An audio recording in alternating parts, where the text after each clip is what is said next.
Nazdar. Dnešná téma sú influenceri a celebrity a ich praktiky v oblasti investovania. Začínam si všímať, že oblasť investovania je celkom zaujímavá aj pre ľudí, ktorí v tejto oblasti vôbec nepôsobia, respektíve začali pôsobiť iba na čas určitý. A to hlavne prostredníctvom nejakých odporúčaní.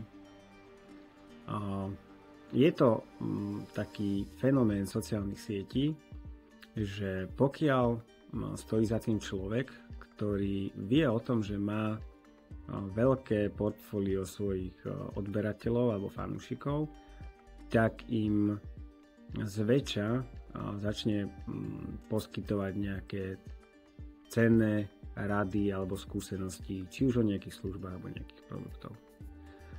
Práve toto vnímam aj z pohľadu investovania a tu by som ťa chcel tu by som chcel zvýrazniť a zároveň ťa upozorniť na to, že dávaj si pozor, komu budeš v rámci investičných rád veriť a aké investičné rady budeš príjmať pre svoje rozhodnutia. Zväčša ide o ľudí, ktorí s investovaním nemali vôbec nič spoločného a sú to investori na čas obmedzený. To znamená, že iba na to, aby využili tú svoju fanúšikovskú skupinu a posunuli tieto informácie na fanúšikov. Samozrejme, ako môžeš si aj sám domyslieť, za tým konkrétnym odporúčaním je určitý honorár alebo nejaké percento z ľudí, ktorí využijú tú službu alebo ten produkt a zároveň už toho konkrétneho influencera, teraz myslím toho jednorázového alebo influencera, ktorý doposiaľ v tej oblasti nepôsobil ani pôsobiť nebude, iba niečo odpromoval, tak takémuto človeku nikdy nejde o to, aby si ty niečo získal, respektíve aby si sa niečo naučil. V skratke sa to dá zhodnotiť ako využitie, lebo ty k tomuto človeku zhliadaš z nejakého úplne svojho rozhodnutia a zo svojej motivácie a ani si nesmieš uvedomiť a práve si takémuto človeku naletel. Daj si naozaj pozor na takéto typy osobností, či už celebrít alebo influencerov. Nemyslím len slovenských a českých, myslím aj európskych alebo medzinárodných, hlavne amerických, že nie všetko, čo sa v tejto dobe šíri prostredníctvom sociálnych sietí, je pravda.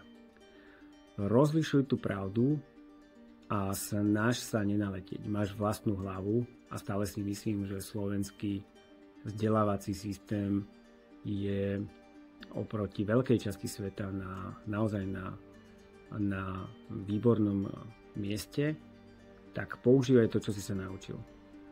Pokiaľ si sa nenaučil nič v škole, respektíve nemal si k tomu vzťah, tak sa skús aspoň nad tým zamyslieť z nejakej vlastnej logiky, či takéto rady od takýchto ľudí je niečo, pokiaľ máš záujem o investovanie, čo ti pomôže. Tým samozrejme zahrňam do tejto kategórie aj mňa, lebo aj ja môžem byť v nejakom čase niečím motivovaný a preto je to vždy o tom si spraviť ten vlastný úsudok, ako to ten človek odkomunikuje, odprezentuje a či tá motivácia je niečo, s čím sa vieš aj ty vysporiadať. Ja sa budem na tomto kanáli snažiť byť maximálne transparentný a pokiaľ s nejakou radou prídem, tak ju skúsim podrobne a hlavne porozumiteľne odkomunikovať na vás, prečo si to myslím a na základe čoho som sa tak rozhodol. Ak sa ti toto video páčilo, môžeš ma trocha zmotivovať lajkom. Na žiadne linky nemusíš klikať, lebo aktuálne ich nemám ešte aktívne. Čo môže spraviť je, že pokiaľ ťa zaujímajú informácie v tomto duchu, tak si môžeš kliknúť na odber, prihlásiť sa na odber a vďaka tomu budeš informovaný aj do budúcna o nejakých témach, ktorým sa budem venovať. Díky moc, užij deň a maj sa.